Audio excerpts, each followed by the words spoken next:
Good morning বন্ধুরা, তোমরা সবাই কেমন আছো? আশা করি ভালো আছো। তো সবার সামনে চলে এলাম ছোট একটা মিনি ব্লগ নিয়ে। ভিডিওটা দেখতে থাকো। দেখো, আমার স্নান হয়ে গেছে, কারণ আজকে আমাদের নবান্ন। আমাদের বাড়িতে নবান্ন উৎসব কেমন পালন করি সেটা দেখাবো তোমাদেরকে ভিডিওর মাধ্যমে।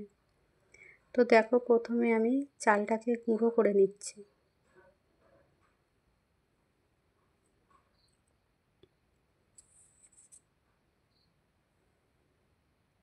চালটা গুঁড়ো করা হয়ে গেছে, ঢেলে নিলাম। তারপরে আমার ছেলে এসে বললো, মা আমাকে একটু দাও, আমি একটু গুঁড়িয়ে দিই। ছেলের দেখে তোমাদের দাদা ভাইয়েরও ইচ্ছা হলো, তোমাদের দাদা ভাইও এসে চালটা একটু গুঁড়ো করে দিল।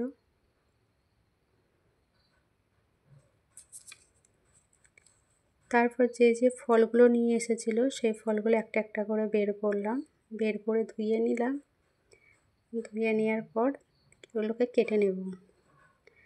নতুন ধানটা যে চাষ করা হয়, এই নবান্ন না করা অবধি আমরা মুখে তুলি না।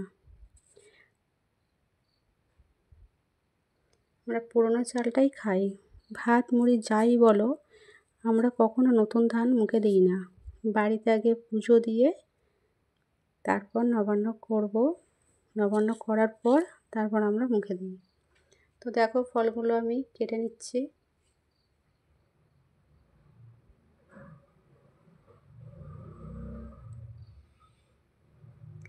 ওই যে চালটা গুঁড়ো করেছিলাম, সেই চালটা গুঁড়োর সঙ্গে ফলগুলো সব মিশিয়ে নেব।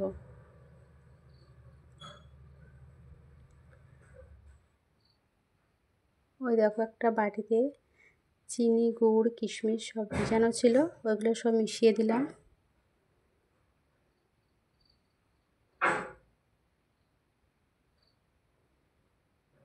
এবার সবগুলো একসাথে মিশিয়ে নেব। এই নবান্ন উৎসবটা আমাদের গ্রামে ওই অঘ্রাণ মাসে পালন করা হয়। তো ভিডিওটা যদি ভালো লাগে তো একটু লাইক, কমেন্ট, শেয়ার করে দিও। সব মেশানো হয়ে গেছে, একবার দেখে নিচ্ছি যে কেমন হলো।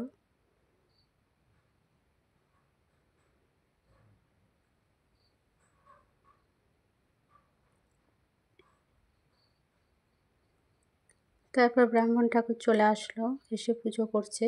ওই পুজো করার যে প্রসাদটা হয়, ওই যে হাঁড়িটার মধ্যে যে নবান্নটা আমি মিশিয়ে রেখেছি, ওই প্রসাদটা ওর মধ্যে দিয়ে দেব। তারপর চলো দেখি কি রান্না হচ্ছে।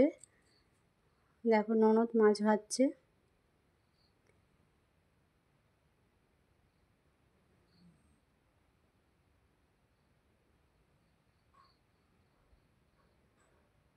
রান্না হয়ে গেছে, ছেলের বন্ধুরা এসেছে। দেখো, ছেলে ওর বন্ধুদেরকে খেতে দিচ্ছে।